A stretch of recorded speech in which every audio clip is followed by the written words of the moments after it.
Hey everybody! Welcome to YOLO with ToLo. Okay, we have an update for you guys. Pretty big update. And I'm waiting for Lonnell to jump on, co-host. And let's see. Lonnell, let's see, there you are. I'm gonna add you and adding you right now. So welcome with YOLO with ToLo. YOLO with Toan. ToLo. Hey. Good morning, good evening, wherever you are, whatever's Hey guys, going on. I'm Toan. And this is Lonnell.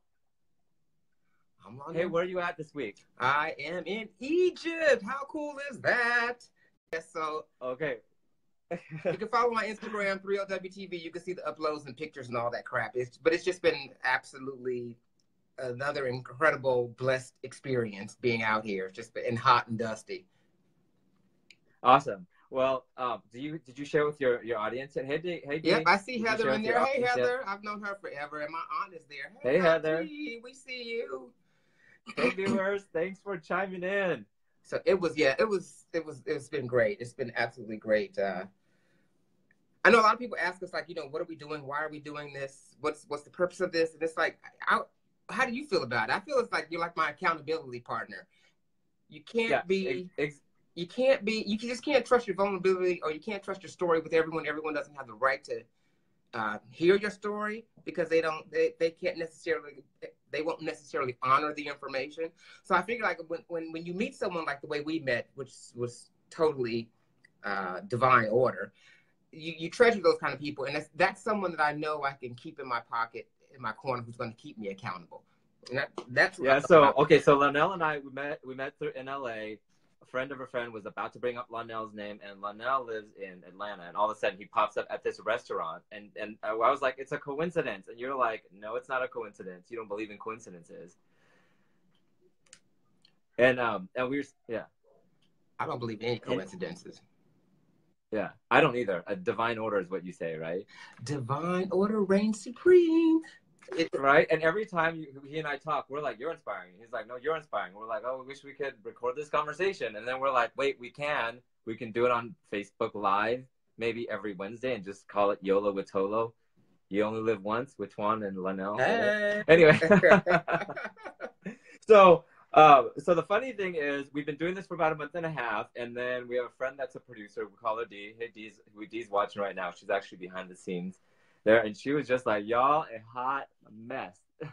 And she is the HBIC, and if you don't know what that means, Google. Urban Dictionary. Urban Dictionary. You'll find it on Google. Well, it'll come up in Google, I'm sure, but yeah, definitely the urban. Yeah. So I've worked with Dee back in the day on some productions, and she was just she knows what she's doing. She's on it, and I'm like, ooh, you like the HBIC, and she's just a little bit older than us. Hey, yeah. Anyway, and she was just like, what's HBIC? But anyway, look that up, because that's a HBIC. So she'll be our Facebook producer, and she jumped in and she was like, you know what? I want you guys to turn your hot messness into 4 segments of, like, hot segments that you guys want to talk about. So the first one is about hot topics. We're going to call it Talking Topics. Talking Topics. Oh, wow, you printed that up. I thought you were going to write it down. Okay, whatever. Okay. There are no I'm not there's no competition here. The second one is going to be called Dump the Hump. Dump the Hump. Because you're all artistic. That's why I had to go to the printer. I can't come up with stuff like that. This is cute. Back in the day, I was the chair of the publicity committee in high school, okay? So, look, it's called Dump the Hump, and what we're going to be talking about is getting over your midweek challenges and how we're getting over our midweek challenges. Because people on Facebook and on all these social platforms look at our lives, or we look at other people's lives, and we think it's perfect. And let me tell you, I am a hot mess a lot of times, and Dee knows that. Kevin, who is also behind the scenes helping us with the technical side, goes, oh, my slates are backwards. Are they backwards for real? Anyway, so that's the my bad. Okay, so then the third segment is Talk with ToLo. And basically, we want to thank everyone. In this segment, we will take viewer questions that either live or ones that have been sent in, because a lot of people go back and watch the show after, and then they have questions or comments. So There were a couple of good ones. Yeah, last week we had like some international folk. Yes. Somebody from Sydney was like, okay, I'm going to go to bed, but I'm going to watch you tomorrow. This week Somebody I'm the else was international like, I'm going to go to folk. work. Yeah, right? I know you are international right now. You're in Egypt. So Dump the Hump will just be like stuff that we're going, you know, like we're going to get through. Talk with ToLo is the Q&A where we answer your questions that you post. And you can post them right now, or you can post them on this video after you're just watching this aftermath, or you can go into Messenger and post it. So we got quite a few things to go over because we got several questions that people ask us and either want questions about us or advice that they want from us. And then the fourth one is something that's important to both Lonnell and I, because we always on social media, and it's called segment 4 is digital detox. That is so janky. That looks like an O, but that's a D. Oh my God, the slates are backwards. I know they are still. D. So anyway, talking topics, boy. So I guess first, let me look. Let's look. You know, I'm looking right now on what's trending, and got Barbara Bush. I saw something earlier in the week about how her health is ailing, and I was like, it's like, oh, they look, you know, they don't look that good. No, yeah, and so I guess she passed away yesterday. And like, it's not even about politics. I say, regardless of where you stand on left, right, or center or whatever, you still need to respect her humanity. And that's what I'm glad to see. Most of the stuff that's out there is positive, because she was a mother to her family. She was a mother to a lot of the nation. She was, you know, she was just a very powerful, dominant figure. And like I said, whether you agree with her or not politically, she should be respected. Her humanity should be respected. And the fact that we all need and thrive and want that maternal energy, that maternal figure, whether it be a public figure or in your own personal family, you need that. We all need that. So it's a huge loss, I believe, to the nation, but her legacy will live on, and she'll go on to inspire. And people that don't like the family are not going to like that. But personally, I don't necessarily. I'm not fans of their presidencies, her kids. Me neither. But kids' presidencies, but that's not going to stop me from not giving props to her accomplishments. Absolutely, and mother's influence is I think integral in when you pass down that legend, because you know all of us. You think we're immortal, but when you die, you do sort of live forever in terms of passing on your legacy to people. And she was, you know, she did take the role of the FLOTUS, First Lady of the United States, and she was there to support her husband, took care of her kids. And I don't know about you, but for me, it's like, even though my mom was only had up to like a middle school education, and my grandmother, my dad's mom, had zero education. She lost her husband in their mid-20s, had 2 kids, pregnant with my dad at age 8, and lost the farm in China because she didn't have rights back in the day. So she immigrated from China to Vietnam, only to be homeless, pregnant, and 2 kids. Even though she didn't have an education and on paper, she would probably not be able to get a job, or is meaningless unless it was like a low-paying job.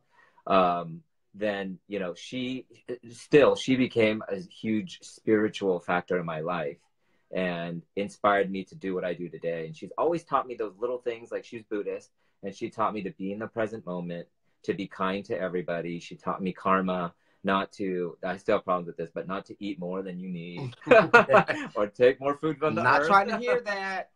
I know, right?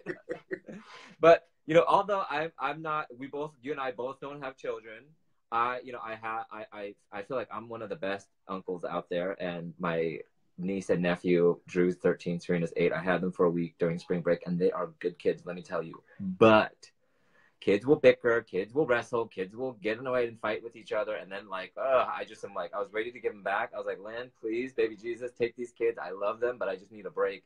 But when you have kids, you can't give them back. Nope. I was fortunate enough to be raised by, I had like a village of phenomenal women. My aunt, who's actually in here watching, my Aunt Catherine, but we call her Aunt Steele. My mom, my grandmothers. There were all these strong female figures that I grew up around, and I treasure them all because they all contributed to a great deal of who I am today. And so yeah, I mean, I don't always agree with everything like my mom or my aunt might say. I don't agree with everything that Barbara Bush said, like when she said the what was that, after Hurricane Katrina? And she was saying that they might be better off now, or some crap. I don't know the whole context of it. But like I said, just because I don't agree with everything that you say doesn't mean I can't still love you and respect you and have and appreciate. Yeah, absolutely. Yeah, and appreciate. So and I'm ready for I think this world is ready, especially in this current political climate. We are ready for more female leadership, female engagement. Yeah. And I'm glad to see like there's a record number of women running for office this year. So it's just nice to see, you know, the shift is changing, and the vibrational shift is changing, and I'm glad to definitely see that. Yeah. Is that what Oprah said during the Golden Globes? Like, she said, time's up. Yeah. Time's up. Change is in the horizon. Another thing that was trending, dude, and I want to get your opinion on this since you're a black male, the Starbucks drama. Oh, God. Just in case you guys don't know about this, you want to explain? Yeah, so there were two gentlemen who were sitting in Starbucks, at a Starbucks in Philadelphia, and they were waiting for a third business associate to arrive before they would start their business meeting. And they had made a purchase. And so eventually the manager came from this is I haven't got all the details of the story, but from what I understand, the manager called for the police. Yeah, the manager ended up, I guess she asked them, I don't know if she asked them to make a purchase or something, and then she eventually asked them to leave, and then when they wouldn't, she called the police. And the guys ended up getting arrested, and then when they got arrested, handcuffed. Yeah, it was handcuffed. It was just and so they were carted off jail, and other people I don't know if they were carted off to jail now, but they were arrested. And other people in the restaurant, in the Starbucks, were, saying they didn't do anything. And a lot other white patrons predominantly were saying, they didn't do anything. Why are you arresting them? And so it went viral. The video went viral. The lady that posted the video went viral. And so then the manager was not going to leave Starbucks, or she wasn't. They didn't say they were going to fire her until they investigated. Then the next day they said she was no longer with the company. She had left. And then there was then 2 days later, there was another incident in California where a guy went in, African-American young man was trying to get the code to use the restroom before he made a purchase, and they told him no. And then a Caucasian guy came in. They gave him, did the same thing. He didn't make a purchase. He came in and asked to use the restroom. They gave him the code, let him come in. But let me ask, go ahead. This crazy thing is, let me ask you this. How many times, because we're both professionals, how many times have we taken meetings, whether it's personal or professional, don't matter, but how many times have we gone in and I sat down, plugged in my computer, waited for my friends to come because I was going to buy their drink and not be hassled, right.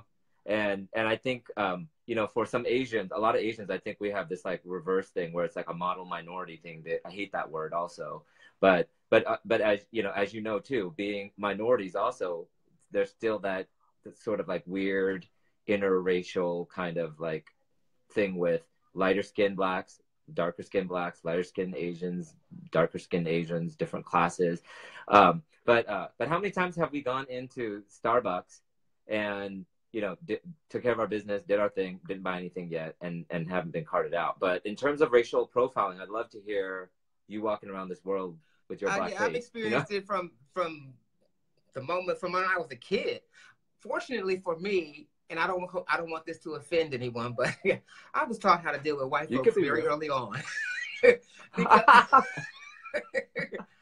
And when I say how to deal with, I don't necessarily mean to cow down and know your place. But it's like, no, I see how this operates. I see how you operate. Now, full disclosure, I have Caucasian people in my bloodline, in my family. So I have direct experience. But I was used to the police having a presence and always holding you suspicious. When I lived in Malibu, when I went to school at Pepperdine, I was constantly stopped by the police driving up and down Pacific Coast Highway, especially after dark. And never cited. But you're a black man driving in Malibu at night. You must be up to no good. And so those type of indignities happen all the time. I still get it sometimes to this very day when I walk into a store. Like now when I go shopping, I may go dressed casually or whatever, and people will profile you, or they kind of size you up, and they may not want to talk to you. It's just crazy. But so that does happen. But the thing is, nowadays it's so much more visible. And then like this one isolated incident at Starbucks could have just happened and gone away, but with the World Wide Web, no, now it's everywhere, and now the corporation has to step up, and that's what Starbucks is doing. They're making a step towards it with I think they're closing all of their stores for a day. No, Dee says right here, she actually, Dee, our HBIC producer, says Starbucks is actually conducting a racial bias education training at its over 8,000 stores next month. So they're going to close down for a full day. But, you know, good on you, Starbucks, for owning it. It's a start. You know, we're not going to erase 400 years of this madness in one day. Exactly. But it's a start. Yeah. And that's expensive if you think about closing down 8,000 stores for a day. That's a lot of revenue. Yeah. I mean, I've seen it my whole life, and especially when I got in my professional career as a TV reporter. My first job was Wausau, Wisconsin. I was a TV reporter at the ABC station. I was the only minority on air on the 4 stations. There were no black people, no Indians, nothing. It was just me at that time. And so they'd be like, Martin Luther King Day, send Toan to the library to get a vosa. Like a little video, you know? And they're like, Las Posadas, send Toan to do this little, like, whatever. And I was just like, okay. And somebody, I don't want to put them on blast, but somebody in the newsroom had said one day, they're like, send Toan, he speaks Asian. So anyway, talking about conducting a racial bias, ignorant type of training, it needs to be done, I think, across the board. Yeah. But the funny thing is, people just, you know, people also, you have to choose your battles, but out of ignorance too. Sometimes, like, when do you actually choose to correct somebody, to educate them, and when do you just like say, you know what, forget it? Because, you know, I've been in many different instances where even in San Francisco, and as diverse as it is, people have said to me, hey, you know, a pollster came up to me and was like, excuse me, do you speak English? And I was like, no. Right quick? No, I know. Should I get ghetto and get back into my my Ebonics talk, the talk that we used to talk when we were growing up in the hood? I was just like, okay. Another funny incident that happened was, so I teach one class at a art school in San Francisco, and we have like sort of like ESL, English Second Language teachers. I was walking with 2 other Asian kids, and they were coming into the elevator with me. We totally didn't look alike because they were super rich. You could tell, like, totally decked out in Gucci and Prada. And one of the ESLs turned to me, and she spoke really slow, and she goes, "Is this your first week here?" And I was like, oh, hell no. And I was like, no, actually, I teach in the multimedia department. And she's like, oh, no. Yeah. And like, at what point do your patience run? My patience on this subject is running out before I get heated up. So we probably should move on to the next subject. And Dee's is too. Dee's like, okay, next segment, which is segment 3, dump. You like this? Dump the hump. Dump the hump. Dump the hump. So anyway, Dump the Hump is all about getting over our Wednesday hump day. And that's what we're talking about, holding each other accountable, talking about things that are happening in our lives that are challenges and things that are challenging other people. And you told me something super inspiring. Speaking of Starbucks, wasn't that a Starbucks where you encountered this woman that was just got like a diagnosis? Yeah, so she did. And I guess my thing about getting over the hump is when you receive some potentially life-threatening or devastating news, how do you just move on? How do you pick up and go on? And she found that she got a diagnosis from her doctor, and it could have been potentially at that point life-threatening. And so it was interesting because as I was talking to her, you could see her whole energy, her whole spirit was just fear. I just saw fear. And I didn't really know her because she was a mutual friend of someone else that was with us. And you know, I said, listen, you don't know me from a can of paint, but I'm going to give you, but I have to tell you, sweetie, I hear what you're saying about your diagnosis, and that's challenging, but you have to make a choice. You either have to get busy living or get busy dying. You can't stay. I love that. You can't, and I got that from the Shawshank. Make a choice. It was a line in that movie that changed my life. And I told her, I said, listen, you have to decide. Now, you got a diagnosis from a human being, okay? So I don't care. That's informative. You know, that's, you're being given that information for something because this experience is coming to you to teach you something. And so basically, you either exercise faith or you exercise fear. And no matter what it is, if you have cancer, HIV, whatever, and don't, another thing, don't go around claiming those things. Like, I am HIV positive. I have, when you, cause that's a positive affirmation. Now, you may have received that diagnosis or that information, but you don't have to own it in that sense and carry it like, no, it's here to teach you something, but you can actually elevate and transcend that once you make up in your mind that, that you want to do that. And that's what she's done. And she's still very alive, very healthy. And she hasn't had, it's not even a life-threatening thing. And she said to me, you saying that to me about get busy living or get busy dying is what changed everything for me. And it changed everything for me. So I just, I was given that gift and I passed it on to someone else. I love that. And, I believe that everything here is supposed to teach us something. So, but if you don't learn it, it's going to come back in a different way, shape, and form and person. And I also believe that, your thoughts, be careful with your thoughts, because your thoughts become your words. Be careful what you say, because your words have an effect and an emotion, and it becomes real. And so you have to be mindful and careful. I mean, and I love that you said you either choose to live today or you choose to die. Because the truth is, we can walk out here and die, like get hit by a car, get in an accident and die. We have no control over anything. Nothing. Except you have control over whether to be fearful or not. And you have control over your mind, your reaction, this domain, and how you your react. mind, body, spirit. You have complete control over. You have free choice, free reign. Yeah, it's all about how you react to things. And I just look at everything, anything that comes to you, especially when it is potentially devastating. It is here to teach you something. There's some lesson you haven't gotten along the way. Now, chances are, say if it's a health thing and you got a cancer diagnosis, chances are you probably was smoking. you might have had some other unhealthy habits. And now, and this is potentially a possibility, but as you're young and healthy, you're not tripping about that. And then suddenly, now, life has been whispering to you all along, girl, put these cigarettes down. Girl, don't do this. Girl, And then suddenly, like, I ain't trying to hear that. I ain't trying to hear that. Well, now suddenly it's like, okay, well, now what does the universe do to get your attention? And now you got, this full-blown So I say that to say, and that it's not the end-all, be-all, but those things don't just happen in the vacuum. Life teaches you. You get those whispers along the way. The lesson that took me the longest to learn was to actually obey those whispers. But how do you do that? Yeah. How do you do that? How do you obey those whispers that just kind of come to you? Not necessarily in words, but they just come to you. Yeah. Hey, David. You get the, hey, Jay, I see my cousin in there. You get that inkling, that little, It's like, okay, you need to do better. What is that? Right. Yeah. And if it's not trying to fit the narrative that you're trying to construct over here, then you really aren't trying to hear it. But then the universe is like, okay, do I just have to have the whole house come tumbling down on you? And sometimes that's what it takes. Yeah. But speaking about that woman that she was going through what she was going through in Starbucks, everybody, I don't know, I don't know if this comes out wrong, but I just feel better knowing that we're all in this together, that we're not alone in whatever it is we're going through. And the fact that, it's weird because this week I had 2 talks with 2 friends. One of them is having a real problem, trying to get pregnant.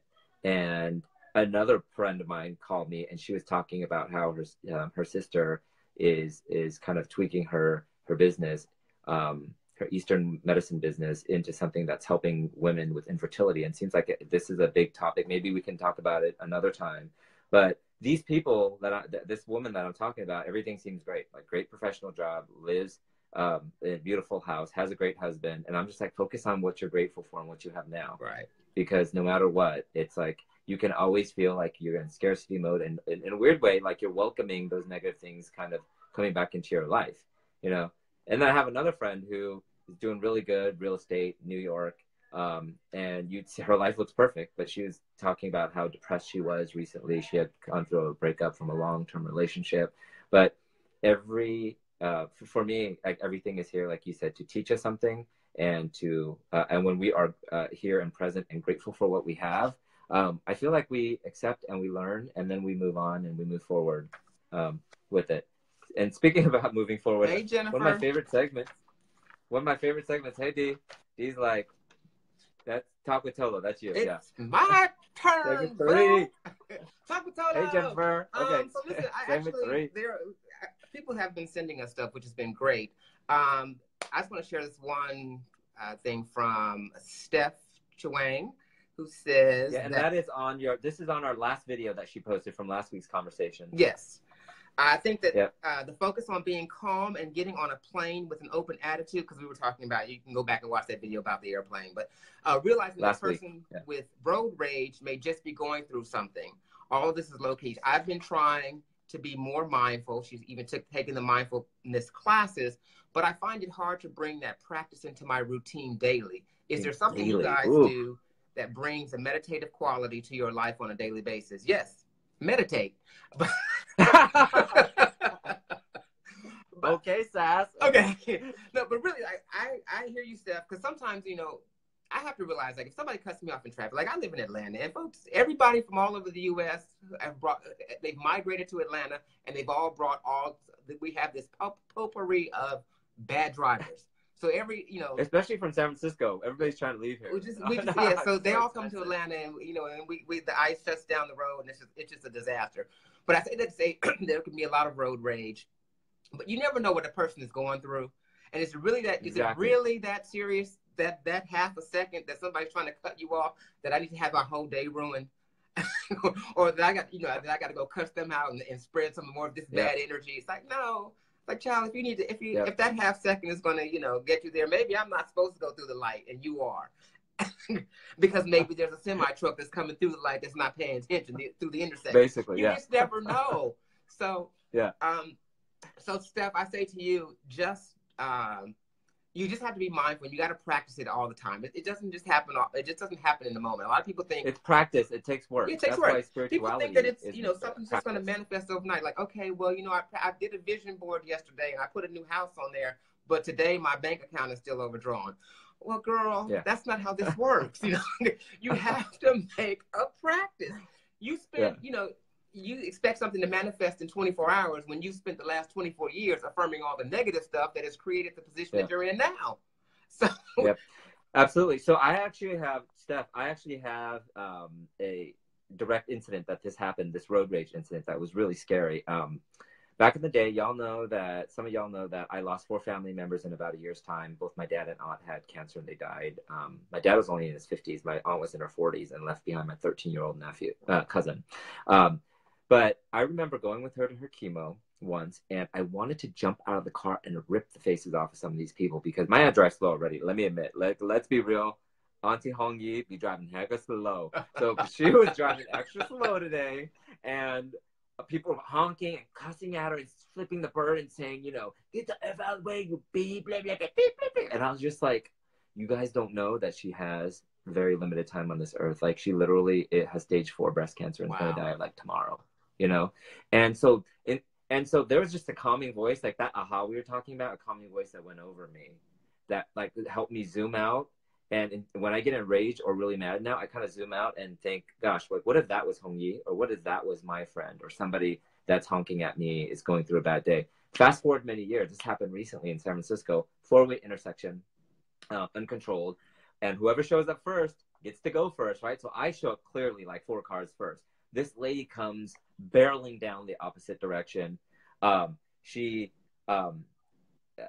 skids on the brakes because I'm about to make a turn, and I stop, and I could see that she was super overweight, red in the face, all these expletives coming out. She was redlining, like super hot, like super pissed, and cussing at me, and I'm just like, go. And I kind of was, and this is when you feel like, I'm like, yes, I'm winning today spiritually, but in my heart, I was like sending her love, because I was like, I don't know, maybe you have, my head just like, honestly, like all these things came through my head, like, oh, well, maybe she's carrying all this weight because of all the stuff that's happened. What if that was like Hong Yi? And like Hong Yi, actually, her legacy, I felt her in the car with me. Wow. And I was sending this woman love. So in return, because what is one of our favorite kind of Newton's law, like whatever action has the same and equal opposite reaction.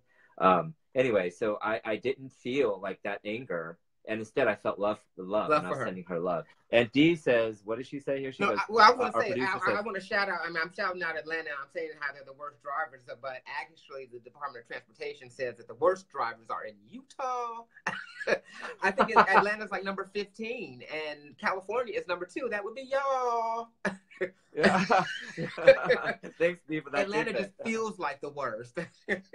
Yeah, but you know, you got to kind of just get into fit in, right, peeps? I mean, like, I used to live in LA, and I remember, and I'm guilty of this. Sometimes when I'm late to work, I would like go, like, I'd be a jerk and just like drive all the way up towards the exit and just cut in front of somebody that was maybe not paying attention and say, sorry. Send them love while you're doing it. One other question right? that I want to get to is from Jessica Chang. Jessica Chang, Irish. Oh yeah, Jessica sent us this. She sent us this. I'm seeing it now. It's on it's through a messenger though, right? Not on the last week's message, so it's not public. Yeah, it's through Messenger. Okay. Do you want to read it, or you want? Okay. You can read it. You want to read it?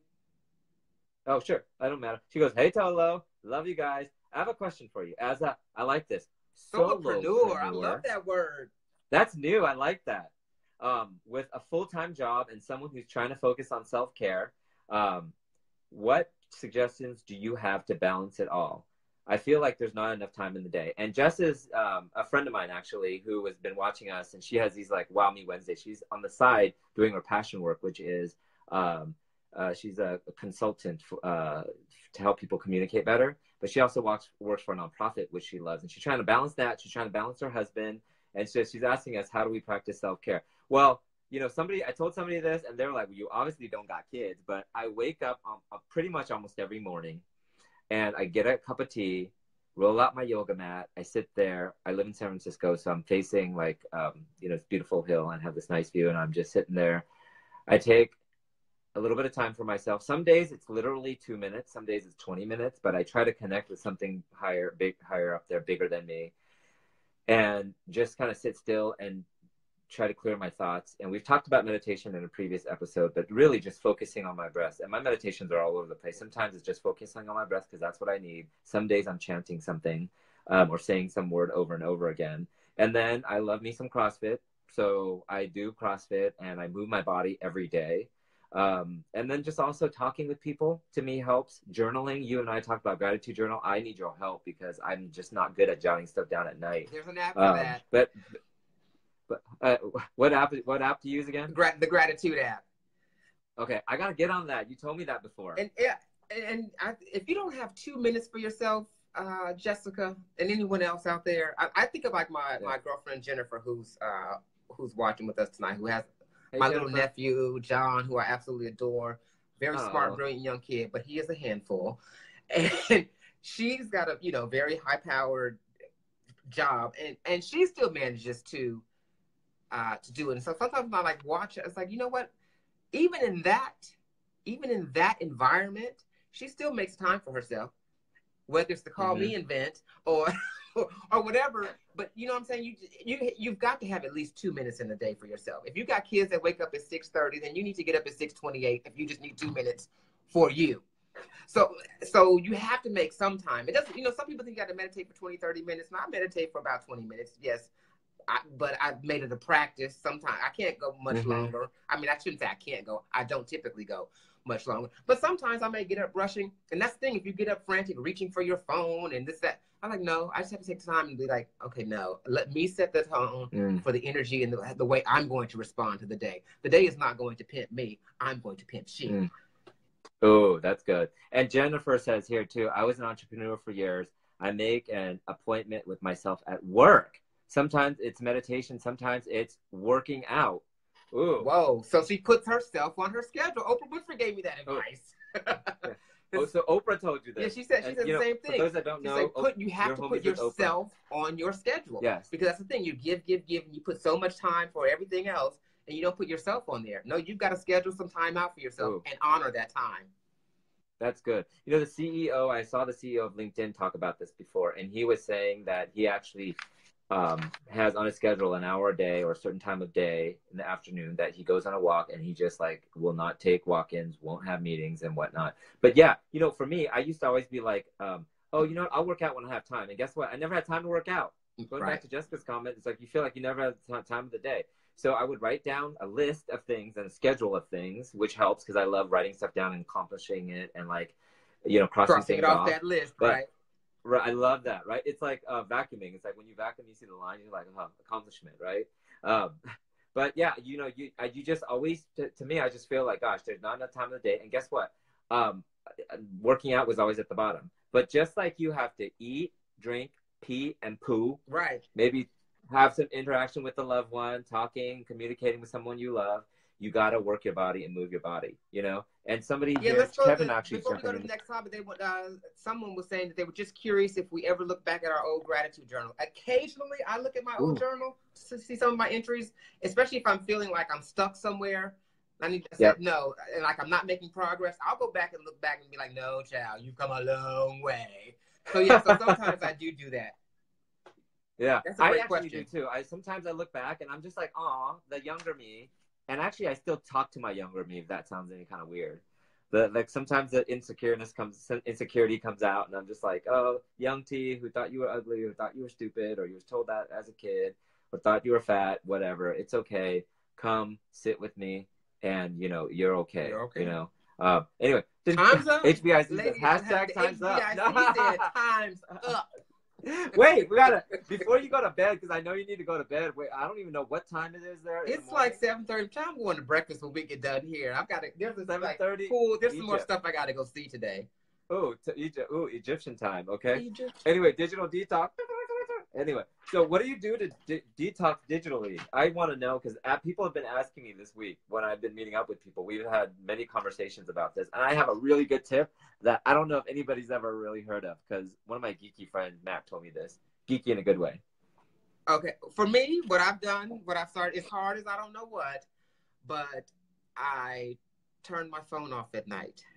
Or I mute it or make it do not. I actually put it on do not disturb because I was. But wait, hold up. That's nighttime. You're sleeping. You should have it off. But I'm talking about like maybe the last 30 to 40 minutes before I go to bed. I've gotten into the habit of a couple times a week I make myself do this. It's not a daily thing where I just turn the thing off. It's like no, because this is I'm addicted. This is relentless. I've got devices up the wazoo. Right now I'm looking at 1, 2, 3, 4, 5 devices here. Right on this desk. I only got 2. I'm on Facebook and here and here. So yeah, I have gotten into the habit. I'm trying a couple nights a week. Like, listen, the tweet's gonna be all right. Work's gonna be all right. If somebody really needs to reach me in an emergency when I'm on the road, the people that really need to reach me in an emergency, they know they can call this hotel. Yeah. So that's my thing. I'm trying to unplug, like literally. So I have an awesome tip that one of my friends, Matt, told me, because I am addicted to my phone. Like I have it, and sometimes I'm watching TV, and I just like flip it like this, and I'm like looking at, I don't know what. I'm like, was I supposed to check my Instagram or what? It's just like it has me, and I hate it when something has control of me. It's like an addiction. I'm like, I don't drink alcohol, except a little bit of wine once in a while, but I don't drink. Really, and I don't do drugs, and I'm like, but the phone is a drug. It's like I am addicted to this phone. So my friend told me this great tip. He says, well, I have an iPhone X. Now I'm sure you can do this on all your phones, on Androids and whatnot. But he says you can put it on grayscale. So you go into the settings and you put it on grayscale, which turns the phone black and white. And Instagram be ugly in black and white. It is ugly. Everything is. And when you see notifications, you're addicted to that red ding, ding, right. ding, and you get a little bit excited when you see that, checking your emails or checking your Instagram for the likes and comments and whatnot. But yes, turning it on grayscale, you kind of only want to touch it. I'll have to try that. So the other 2 days, it's all gray, black and white. I'm gonna try that. Yeah, it's a gray, black and white. Anyway, we have had so many great messages through Messenger and on last week's questions. So many questions from last week on our last video. That we didn't get to, so maybe we'll get to some of those next week. And if any of y'all at home, hey Mia, just tuned in. If you guys have any questions about life, spirituality, like living and loving life, and or stories to share, we'd love to hear about how you deal with things, because I'm not the expert. I'm the student. I'm still learning. I'm still learning. Same here. We're always students. Exactly. We're just a little older and a little wiser. And every time we talk, we're always like, oh my God, like where's that wisdom coming? We both have said this almost at the same time, like it comes through us. Right. And so we've learned a lot. We want to share what we've learned, some of the wisdom, but still, we're still learning. So we'd love to learn from you too. And so please send us a instant message, or you can go on to this video, add the question, and we'll look at it next Wednesday night. Love y'all. That's such a millennial Have a wonderful. I'm Lonnell Williams, hanging out with boy Toan, and we would like to say YOLO with ToLo. YOLO to ToLo. See you guys later. See you guys later. Bye. Thanks. All right. Have a safe flight, dude. Thank you. Bye.